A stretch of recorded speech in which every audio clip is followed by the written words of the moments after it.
Buenas, mi nombre es Diego Sobarzo y hoy día le voy a hablar de lo que son las resistencias térmicas. Esta es una analogía que compara la corriente eléctrica con un flujo de calor. Entonces en electricidad nosotros tenemos una diferencia de voltaje, una resistencia y por la cual va a conducir una corriente. Estas variables se relacionan mediante la ley de Ohm, en que tenemos un gradiente de voltaje, una resistencia y entonces podemos calcular la corriente. La idea de esta analogía es comparar, como les dije, la corriente con el flujo de calor. Entonces, en un cuerpo sólido, en el caso de conducción, vamos a tener un gradiente de temperatura en el que T1 va a ser mayor a T2. Por lo tanto, va a existir un flujo de calor a través del material. Y de igual manera que la ley de Ohm, tenemos esta relación que el flujo de calor finalmente será una relación entre el gradiente de temperatura y la resistencia térmica. Y el problema está en calcular esta resistencia térmica. La analogía de resistencias térmicas es aplicable para todos los mecanismos de transferencia de calor. Por ejemplo, en conducción, tenemos la ley de Fourier, que nos indica que el flujo de calor va a variar según esta expresión, donde cae la conductividad térmica del material, A es el área transversal que atraviesa, y esta es la tasa de variación de la temperatura con respecto al eje X.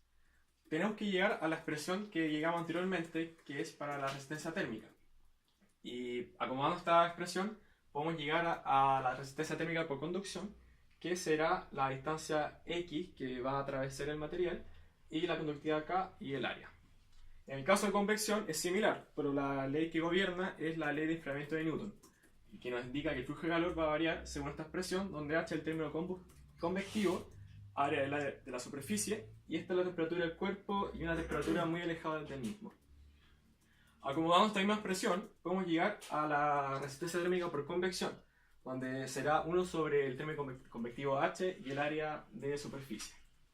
Finalmente tenemos radiación, que el flujo de calor será gobernado por la ley de Stefan-Boltzmann, que nos indica que el flujo de calor será la emisividad por la constante de Stefan-Boltzmann y este término de temperaturas, que es la temperatura del cuerpo que está irradiando energía, menos la temperatura que está recibiendo.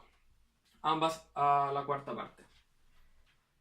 Esta podemos expresarlo de tal manera que podemos obtener un término de transferencia de calor, H sub R, que es una acomodación algebraica, y finalmente para llegar a una aproximación en que podemos llegar al mismo término de resistencia térmica y queda que la resistencia térmica es 1 sobre HR, indicado acá abajo, por el área, igual que en el término de convección. Podemos darnos cuenta cómo varía esta resistencia si es que varía alguno de los parámetros. Por ejemplo, en conducción, si es que el término K, la conductividad, es muy alta, la resistencia sería baja. Y esto es como llevarlo a la analogía eléctrica, que si la resistencia es baja, la corriente va a ser mayor. Pero en el caso térmico, si la conductividad es alta, la transferencia de calor será facilitada y será mayor. Pasa lo mismo con los tres tipos de resistencias térmicas. A continuación, les voy a mostrar una aplicación en la que es muy útil esta analogía. Hoy en día Chile se encuentra entre los países con mayor atractivo para invertir en energía solar. Es por eso que como ingenieros mecánicos se nos vienen grandes desafíos en el diseño e implementación de equipos referentes a este rubro. Un caso es el diseño de colectores solares planos de agua caliente sanitaria. Estos se componen de una placa de vidrio, una placa absorbedora, que se trata de un cuerpo negro que recibe la energía del sol, y finalmente este la transfiere al fluido de trabajo que es el agua. ¿Okay?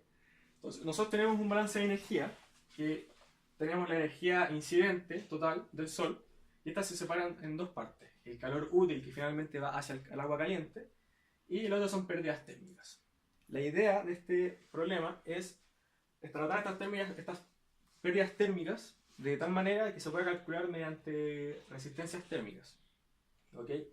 Entonces la idea es tener un gradiente de temperatura, que en este caso lo tenemos de la placa al ambiente, de la temperatura de la placa, una resistencia L, que quiere decir que son las pérdidas, y finalmente el ambiente. Y así podemos tratarlo como si fuese un circuito eléctrico. En este caso vamos a considerar solamente la porción que no contiene el tubo elevador con agua, sino que solamente vamos a tratar el vidrio, la placa y el aislante. ¿Okay? Entonces tenemos una transferencia de calor unidimensional en ambos sentidos, superior e inferior, hacia la placa y el vidrio y hasta el ambiente, y también del aislante al fondo y finalmente también al ambiente por la parte inferior. ¿Okay? Entonces, como les venía diciendo, la idea es tratar esto como una resistencia térmica equivalente, en el que la vamos a considerar de esta manera, 1 sobre HA, en el que H gorrito va a ser coeficiente global de pérdidas térmicas. Para llevar esto a una analogía eléctrica, como veníamos hablando, a un circuito, llegamos a esta forma, en el que empezamos con la placa, con una temperatura de placa, vamos a empezar hacia el lado inferior. Entonces tenemos la placa, de la placa baja al aislante, entonces el aislante se transfiere por conducción, y vamos a ocupar el término de resistencia térmica que conversamos anteriormente, que es simplemente delta X sobre Ka. Aquí tenemos el delta X, que en este caso la distancia, el grosor del aislante es gamma. Entonces tenemos gamma sobre Ka, y sigue el circuito hasta el fondo, que va a ser la transferencia de calor desde la placa del fondo al ambiente. Aquí pueden ocurrir dos tipos de transferencia de calor: radiación o convección. Estas dos se tratan en paralelo, ya que el calor no se puede multiplicar por 2 y irse por las dos ramas, sino que se tiene que dividir, como hablando en corriente eléctrica. Independiente de si es que después existe o no radiación, eso lo vamos a ver después. Entonces, subiendo de la placa a la parte superior, tenemos también de la placa al vidrio, que ahí hay un gas, hay aire, hay algo, ahí va a haber convección o radiación, lo mismo, radiación, convección. Y del vidrio finalmente al ambiente, en el mismo caso anterior, tenemos radiación o convección. ¿Okay? Pongamos atención en que, por ejemplo, en el diseño de colectores solares, la placa absorbedora se busca un material de que sea una emisividad cercana a cero con una absorción máxima. Entonces, ¿qué pasa si es que la emisividad de la placa es cero? No hay radiación. Entonces nos vamos a la parte de la placa, al vidrio, y esta rama, al ser H, que H recordemos que era una función que nos pedía la emisividad, siendo la emisividad 0, el H se nos va a ir a 0. Entonces, ¿qué pasa si H se nos va a 0? Este término de resistencia por convección, por radiación, disculpen, se me va a ir a un valor muy alto, infinito. Entonces, ¿qué pasa cuando hay resistencia muy grande en un circuito en paralelo? Simplemente la corriente se va por el lado más fácil. Y eso es lo que pasa en transferencia de calor también. Entonces, imagínense, no hay radiación, solamente convección. Y el flujo de calor es constante. Siempre el calor es constante.